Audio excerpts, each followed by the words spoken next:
증인 아까 이제 말씀할 기회가 없으셨던 것 같은데 이 메모의 작성 경위에 대해서 간략하게 설명을 해주실 수 있으십니까? 예, 시간을 주신다면 말씀드리겠습니다. 예.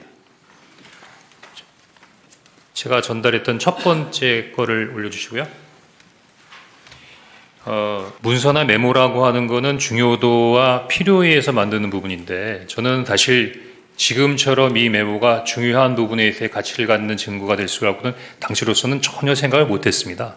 다만 당시로서는 더구나 비상계엄이 해제된 이후이지만 또 방첩사에서 비상계엄의 기간 동안에 왜 이런 사람들을 체포하려고 했을까라는 궁금증이 있었고 지금 당장은 어떻게 모르지만 이런 명단들에 대해서 좀 관심을 가져봐야겠다는 생각이기 때문에 나름대로 메모를 해서 이름들을 잊어먹지 않기 위해서 만들어 놓은 겁니다.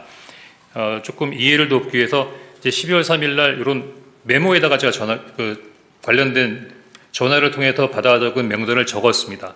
여기 아마 처음에는 한 10명 정도였던 것 같고 그다음에 제가 기억을 해서 12명 정도를 추가했던 것 같습니다. 그리고 2명 정도는 잘 기억이 안 났고 나중에 한두 명 정도가 더 있지 않나 해서 시간이 지나면서 자꾸 이렇게 좀 기억이 왔다 갔다 하더라고요.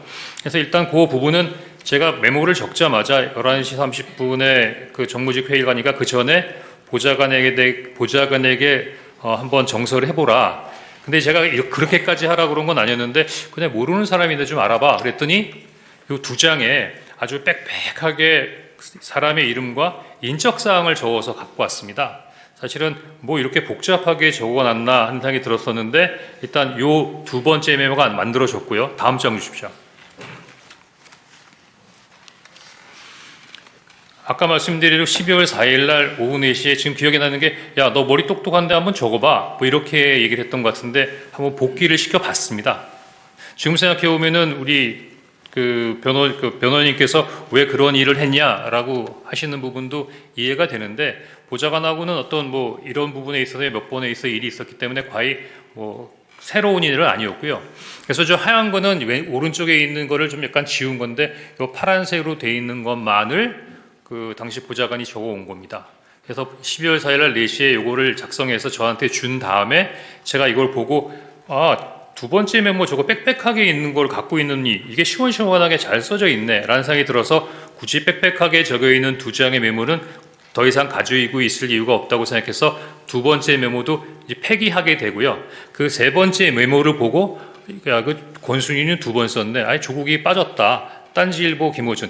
근데 이제 이 친구가 이제 딴지일보나 이렇게 직책을 쓰게 된 것은 자기가 이제 복귀를 하다 보니까 김호준이라는 이름은 기억이 안 나는데 딴지일보가 생각이 나서 그렇게 썼다는 겁니다. 그래서 사실 좀 굉장히 불확실하게 써져 있는 파란색 글자인데 제가 거기다 나름대로 이렇게 정리를 한 겁니다. 그리고 별표 2개에 쓴 내용은 처음부터 정서하거나 받아 적지 않고 그냥 들어서 기억하고 있던 내용을 요 메모를 이제 그냥 갖고 있어야겠다는 생각 갖고 있다가 그냥 거기다가 쓴 거고요.